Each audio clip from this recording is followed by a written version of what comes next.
Janë $100 milion të humbura gjatë 8 viteve të qeverisjes së Partisë Demokratike që kanë shkuar për njerëzit e gabuar si ndihmë ekonomike.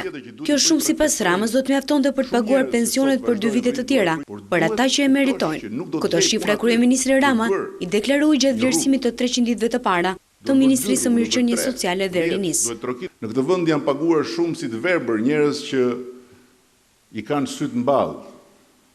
Janë paguar shumë si sakat njerëz që vrapojnë për të marrë atë që s'u takon.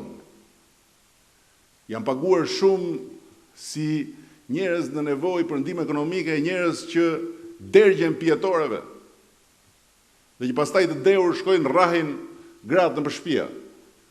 Ndërsa ministri Velia i theksoi se tashmë të gjitha kategoritë sociale që e meritojnë do të kenë shërbim nga Ministria e Mirëqenies Sociale. 20.000 veta e merrnin ndihmën ekonomike gabimisht, abuzivisht. Sot janë jashtë dhe ata që janë sakt janë duke marrë. Për herë të parë në 23 vjet ne kemi ulur skemën e aftësisë kufizuar. Ne nuk mund të jemi një komb i cili shpërdoron paratë dhe nuk e çon hakën tek i Zoti.